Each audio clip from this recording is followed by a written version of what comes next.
A carpenter stands on the edge of a saltwater lake, the wind whipping sand against his ankles. And he calls out to a group of men. Apostle is just a religious title. We assume it is a gold star designation for the spiritual elite. A rank achieved only by saints who float, a line of angry drivers idles at the crosswalk. The city traffic entirely freezes. Why does the truck stop? The officer does not have the physical strength to halt a moving vehicle. His muscles cannot stop 4 tons of rolling steel. His personal bank account cannot pay for the road. His personal opinions do not matter to the driver. The power is not in his flesh. The power is in the badge. The badge represents the mayor. The badge represents the courts. The badge carries the entire legal weight of the city government. The raised hand is not a physical barrier. It is a jurisdiction line. If you call yourself a believer, you need to understand this mechanism. You walk into your workplace under buzzing fluorescent lights. You sit across a scratched kitchen table from a broken family member. You stand in a sterile hospital room listening to a heart monitor beep. You look at the brokenness. You look at your own empty hands. And you panic. You check your theological knowledge. It feels inadequate. You check your emotional energy. It is completely drained. You check your moral track record. It is heavily flawed. You try to generate peace. You try to manufacture wisdom. You try to argue people into the kingdom using your own intellect. You build arguments. You exhaust yourself. You burn out, above the struggles of ordinary human life. We read it as church jargon. But if you look closer at the dirt on their sandals, you think you need to fix the room. You think you need to be the source of the healing. You feel like a fraud, because you know you are empty. But you are reading the title wrong. You are forgetting the law of agency. The assignment is not a demand for your capability. It is a deployment of his authority. You are not the sender. You are the sent one. You are the proxy. The ambassador does not fund the war. The ambassador simply delivers the terms. The proxy does not pay the debt. The proxy simply announces the cancellation. Your personal failure does not bankrupt the king. Your stuttering words do not invalidate the royal decree. When you walk into a room of chaos and speak a word of peace, you are not generating that peace from your own psychological reserves. You are importing it from a foreign jurisdiction. Your empty bag is the point. Your lack of resources is the design. It forces the room to deal with the king, not the messenger. But carrying the badge of an empire does not mean the empire protects you from the elements. It does not mean the assignment is safe. Because if you look at the man who carried this title further than anyone else, at the cultural air they were breathing, and at the actual language recorded in the texts, you start to see something the religious reading completely misses. In the 1st century, the badge did not buy him a palace. It bought him something much heavier. A man sits in a cold, rented room in the heart of Rome, his wrist chained to a heavily armored Praetorian guard. The air smells of damp stone and the sharp soot of a cheap clay oil lamp. Every time he reaches for his reed pen, the heavy iron links grind against each other. A sound that echoes off the bare walls. He is writing a letter to a group of believers in Ephesus. And at the very end of this letter, he asks for prayer. He asks for boldness to declare the mystery of the gospel. And then he describes himself with a phrase that perfectly captures the terrifying paradox of the shaliach. He calls himself an ambassador in chains. In the Greek text of Ephesians 6:20, the word he uses for ambassador is presbuo, a political and diplomatic term running on the exact same legal tracks as apostolos, an envoy, a deputized representative of a sovereign power. But in the logic of the 1st century Mediterranean world, putting the word ambassador next to the word chains is a complete contradiction. An ambassador of Rome arrives in a conquered city with a military escort, gleaming armor, and a procession of wealth. The word apostle is not a church title. It is a military and political deployment. If you misunderstand this one concept, you misunderstand. He projects the unassailable dominance of the emperor who sent him.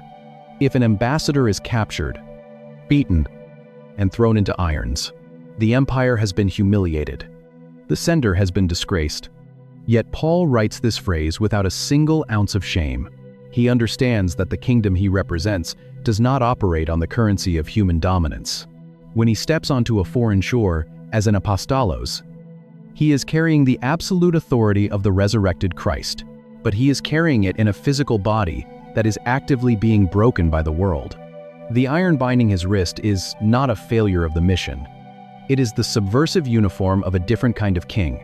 The Roman guard chained to Paul probably assumes he is guarding a defeated, pathetic criminal. The guard feels the weight of the Roman Empire, standing behind his own bronze breastplate and his heavy iron spear. But the legal reality of the room is entirely inverted. The prisoner is the one holding the jurisdiction of the cosmos. The prisoner is the one speaking with the voice of the true sovereign. Paul is stripped of his personal freedom, stripped of his wealth, and stripped of his physical safety. What is actually happening when Jesus speaks to his followers? You might think he was organizing a religious club. You might think he was. The empty bag Jesus commanded his disciples to carry in Galilee has ultimately become a dark Roman prison cell, but the law of agency remains completely intact. Rome can chain the messenger, but they cannot chain the authority of the sender. The Apostolos still holds the king's seal. Every letter he writes from that dark room carries the exact same weight as if the resurrected Christ had walked into the Mediterranean world and spoken the words himself. But if the ambassador is bleeding, and the proxy is locked in a dark room, how does this authority actually function when it meets fierce resistance? To answer that, you have to look at the invisible burden every sent one carries when they finally open their mouth to speak. Look at the strict mechanics of the proxy. The king issues the decree. The agent carries the parchment. The recipient hears the terms. In the ancient rabbinic courts, the shaliach has only one mandate: accuracy. He does not have to be persuasive. He does not have to be charming. He just has to be entirely faithful to the sender's exact words. If he alters the message to make it more acceptable, he loses his proxy status. If he softens the royal demands to avoid conflict, he breaks the seal. But if he delivers the terms exactly as written, his job is finished. Setting up a hierarchy of holy men to sit in temples and write theology, Jesus was not offering a religious classification. He was diagnosing. The outcome is no longer his responsibility. The burden transfers entirely back to the sender. If the recipient embraces the agent, the king is honored. If the recipient tears the parchment in half, the agent does not lose his personal honor. He does not go home and weep over his wounded pride. He simply reports the treason. The tearing of the parchment is not an insult to the messenger. It is an act of war against the throne. This is the phantom burden of the Apostolos. When you carry the seal, you draw the fire. You step into the hostile room. You speak the unbending truth. You feel the sudden drop in temperature. You see the narrowed eyes. You hear the sharp, biting criticism. The hostility feels intensely personal. The cold sweat on your palms is real. The knot in your stomach is heavy. But you are misreading the room. The anger is not a reaction to your voice. It is a rebellion against his jurisdiction. Jesus warned his fishermen about this exact dynamic. He told them the world would hate them. He told them they would be dragged before governors and kings. He was not predicting bad luck. He was explaining the unbending law of agency. The darkness does not hate the uniform. The darkness hates the king who issued it. When you realize this, the crushing weight of religious performance simply vanishes. You do not have to be clever. You do not have to win the debate. The fundamental reality of how his kingdom would invade the present world. He was naming a mechanism of authority, because if you think an apostle, you do not have to force the heavy wooden door open when a village slams it shut. You only have to deliver the terms. The proxy speaks. The king enforces. The messenger delivers the word. The sender backs it with a fleet. The ambassador stands in the room. The sovereign holds the ground. It is a mechanism of absolute transfer. Your identity disappears, and his authority invades. But this ancient mechanism did not start on a hillside in Galilee, and it did not stop in a Roman prison cell. Because if you pull back and look at the entire scope of the text, you realize this law of agency has been operating since the beginning of the book. pulling every single sent one into the exact same story. An Athenian admiral launched a wooden fleet, and the authority of a city struck a foreign shore. A rabbi called fishermen from their salt-soaked nets, and the jurisdiction of heaven invaded a Roman province. A proxy stepped into a Judean courtyard with a sealed scroll, and an impossible debt was instantly cleared.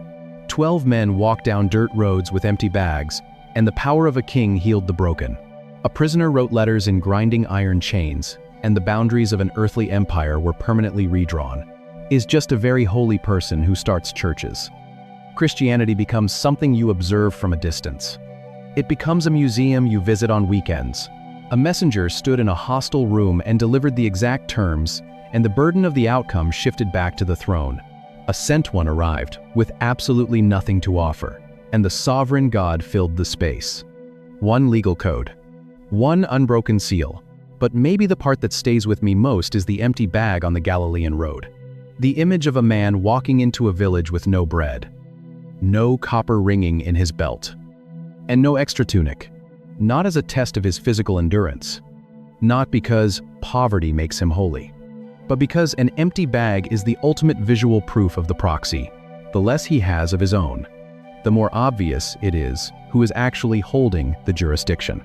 If you are in a season where you feel entirely inadequate for the room you have been asked to walk into, where your spiritual bank account feels empty, your emotional energy is gone, and you cannot manufacture one more ounce of peace, you need to realize that your emptiness is not a disqualification.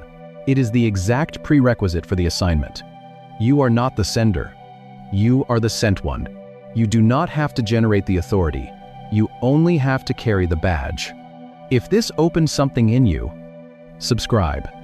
Leave a comment to look at the spiritual giants of the past. But if you uncover what the first century mind heard when that word echoed across the water, even one word helps. Share this with someone who is burning out, trying to carry a weight that does not belong to them. Pray for us as we keep digging into these texts. And may the God who has never once asked you to fund his kingdom walk with you into the intimidating rooms of your life and speak his unbending peace through your empty hands. The ground shifts underneath you. You realize this is not about moral perfection. This is about legal and structural representation. This is about a power whose hands are calloused from hauling coarse rope. He does not hand them a theology degree. He does not ordain them in a marble sanctuary. That does not originate in the person carrying it, yet flows through them as if they are the source. To feel the weight of what happened by that lake, you have to strip away 2,000 years of church history. You have to forget everything you know about cathedrals and clerics. To understand what these fishermen heard when that word was spoken over them, you have to look at something that has absolutely nothing to do with religion. You have to look at the ancient Greek navy. Look at a heavy, leather-bound Bible resting on a polished wooden pulpit, or look up at the soaring stained glass windows of a quiet, dust-moted cathedral. We have spent 2 millennia framing these men, Peter, Paul, John in gold leaf and brilliant colored glass. We have placed them so high up in the architecture of our minds that they barely seem human anymore. They are statues. They are icons. And when we read their titles, we read them through that same stained glass lens. We assume the word apostle means something close to ultimate saint. We think of it as the highest possible rank in a religious hierarchy. A promotion handed out to the 12 men who prayed the hardest, walked the farthest, and behaved the best. We treat it like a spiritual merit badge, earned by those who managed to keep their robes clean, surrounded by stained glass and the echoing of a choir. He simply tells them to drop their heavy, salt-soaked nets. And they do, while walking through a dirty world. But that reading domesticates the text. When you domesticate an ancient word, you do not just change its aesthetic, you strip it of its danger. We have taken a word forged in the fires of geopolitics and turned it into a polite church designation. We have taken men whose bones were broken in Roman prisons and turned them into quiet, glowing figures holding closed books. This is the danger of assuming we understand the language of our own faith. We read the English word apostle and we think of religious founders. We think of men writing theology in quiet rooms, carefully constructing the doctrines that would become the Christian religion. We imagine a theological committee, deciding how to organize a new movement, assigning titles and ranks to maintain order. But the men standing on the shore of the Sea of Galilee did not have a theological committee. They had dried salt on their skin. They had calluses thick as leather from pulling wet ropes against the current. And when Jesus gave them this designation, they did not hear a religious rank. The title is not a reward for spiritual achievement. It is a terrifying legal designation. To a first-century mind, the word did not smell like incense or old parchment in a seminary library. It smelled like salt water and iron. It carried the weight of empire, of vast distances, and of absolute, unbending authority.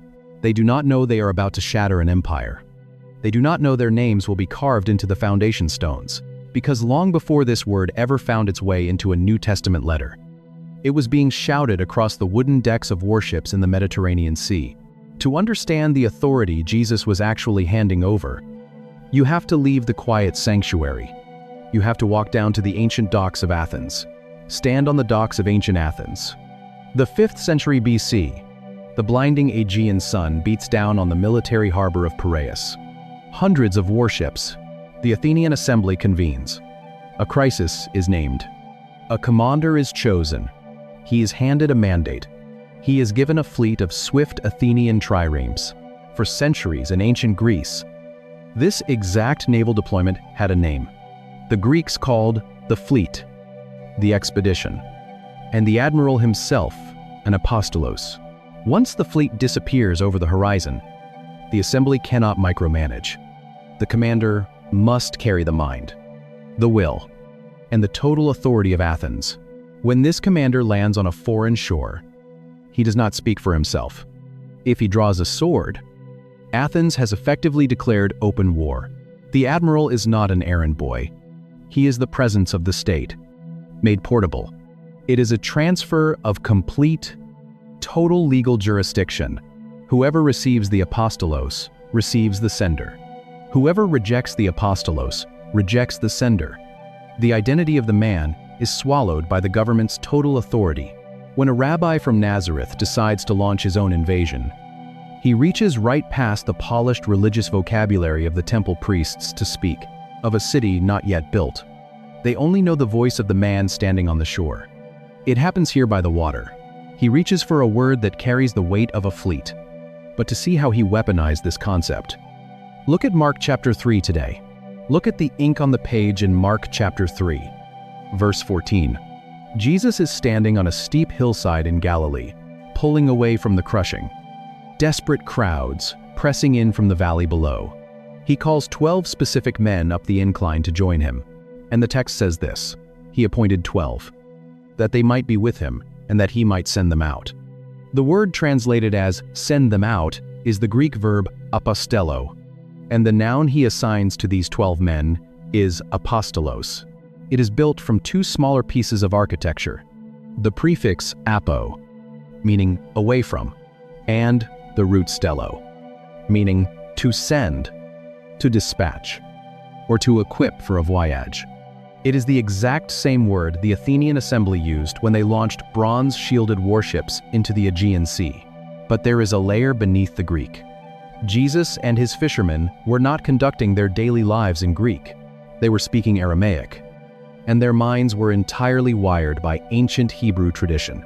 To understand why apostolos carried such devastating, earth-shattering weight for these men, you have to look right through the Greek translation and find the Hebrew legal concept standing in its shadow. The Hebrew word is shaliach. It happens at a tax booth, over the sharp clink of Roman coins hitting a wooden table.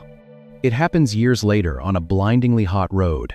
In the ancient Jewish legal system, a shaliach was a highly authorized emissary. The root is the verb shalach, which simply means to send. But by the 1st century, the rabbis had forged this word into something incredibly specific and heavy. A shaliach was not a courier delivering a sealed envelope.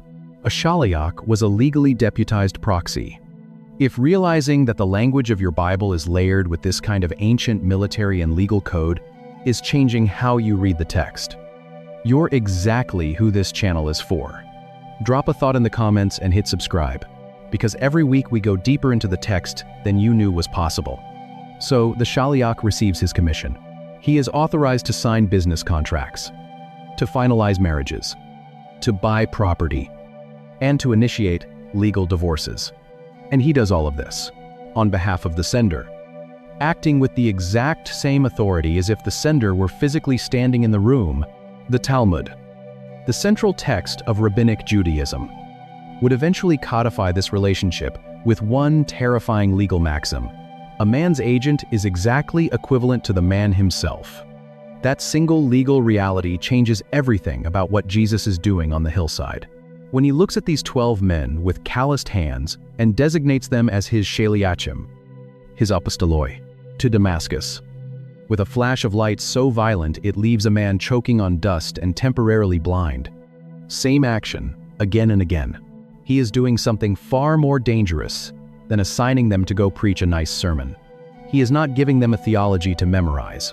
He is not setting up a religious hierarchy to manage a comfortable church building. He is legally binding his own identity to their physical bodies. When Jesus tells them in Matthew chapter 10, "He who receives you receives me, and he who receives me receives the one who sent me," he is not speaking in poetic spiritual metaphors. He is quoting the absolute, unbending letter of first-century agency law. An apostle is not a spiritual rank you achieve. It is a legal proxy you carry. And to fully grasp the absolute danger of carrying that proxy, you have to see how this law operated when a court convened. A debt was owed, and a king demanded his payment. Step inside the stone walls of a first-century Judean courtyard. The air is thick with afternoon heat and the smell of wood smoke drifting from the street outside. A legal dispute is unfolding. Voices are raised. Sandaled feet shift aggressively on the dusty floor. Then, a single man steps forward into the center of the room. He is carrying a scroll wrapped in a thin leather cord. He is not a king. He is not a wealthy landowner. But when he unrolls the parchment and speaks, the court falls completely silent. He is a Shaliach, a deputized proxy. A man is chosen, and a very specific word is attached to his life. You have probably seen that word 1,000 times. He speaks, and the debt is cleared. He signs his name with a scratching reed pen, and the property transfers. He breaks the clay seal, and the judgment of the sender falls heavily on the room. No one asks him for his personal qualifications. No one asks him how much money he has in his own pouch.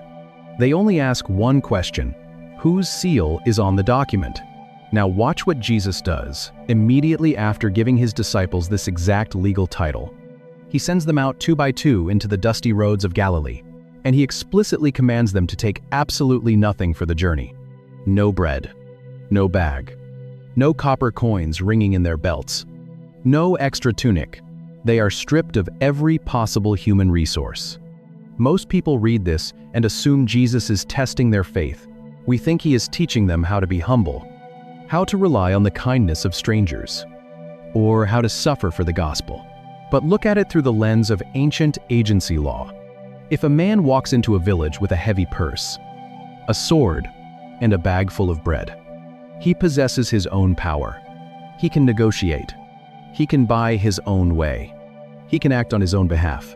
But a man who walks in with empty hands and dust on his tunic has absolutely nothing to offer except the authority of the one who sent him. You see it printed at the top of your Bible pages. Most people look at these men, Peter, James, John, Paul, and assume the word. The empty bag is not a test of endurance. It is the visual proof of the proxy. Jesus strips them of their personal capability, so that his legal authority is the only thing left standing in the room. When they walk into a sick room and touch a fevered brow, Jesus is touching the fever. When they speak a word of peace over a stone house, the peace of the king settles on the roof. And when a village slams their heavy wooden doors in the disciples' faces, Jesus tells them to shake the dirt off their feet, because the village is not rejecting 12 poor fishermen. They are slamming the door in the face of the sovereign God. The identity of the messenger is entirely swallowed by the weight of the sender. The Shaliach becomes the walking, breathing jurisdiction of the king, But there is a detail hiding in plain sight here that makes this terrifying for anyone who claims to carry this identity today. Look at a modern police officer stepping out of a patrol car. A dark blue uniform. A heavy brass shield pinned to the chest. A radio crackling in the cold air. You know exactly how this works. You see it on your own streets. The officer steps into a busy intersection. He raises one hand. A massive steel truck grinds its air brakes,